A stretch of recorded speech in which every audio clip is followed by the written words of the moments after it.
তো বড় ভাই আজ একটু ওয়েদারটা নরম আছে বলে একটু খিচুড়ি খেতে শখ গেছে। তো বউকে বললাম যে তাহলে একটু খিচুড়ি বানাও। বউ বললো যে সবই আছে, তো হলুদ গুঁড়ো নেই। তো আমি চলে গেলাম বাজারে হলুদ গুঁড়ো আনতে। তো বড় ভাই হলুদ গুঁড়ো আনতে যে আমি দাদাকে বললাম, দাদা 150 গ্রাম হলুদ গুঁড়ো দাও। দোকানদার বললো নাই। তো আমি বললাম ঠিক আছে, নাই নাই। আরও একটা দোকানে গেলাম, দোকানে যে সেখানে বললাম বড় ভাই 150 হলুদ গুঁড়ো দাও।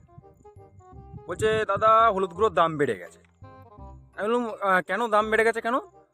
বলছে বড় ভাই এত মুজরা হচ্ছে সোশ্যাল মিডিয়াতে, তারাও জানতে পেরে গেছে যে ওই হলুদ গুঁড়ো নিয়ে নাকি আমি ম্যাজিক করতে পারি। তো ভাই এই মুজরার জন্য এখন হলুদ গুঁড়ো 150 গ্রামের দাম বলছে 1000 টাকা। এটা মানা যায়? তা নিজেদের বিপদ নিজেই ডেকে আনছি আমরা। বড় ভাই এরকম মুজরা করার থেকে না করা অনেক ভালো। ভাই ভিডিওটা যদি ভালো লাগে থাকে তাহলে অবশ্যই তুমি তোমার সেই বন্ধুকে ট্র্যাক করে দাও, শেয়ার করে দাও যে এরকম মুজরা এখনো পড়ে যাচ্ছে কাঁচের গ্লাসের উপর 1 চামচ হলুদ গুঁড়ো দিয়ে ম্যাজিক হচ্ছে। শেয়ার করে দাও, আর অবশ্যই লাইকটা করে দাও।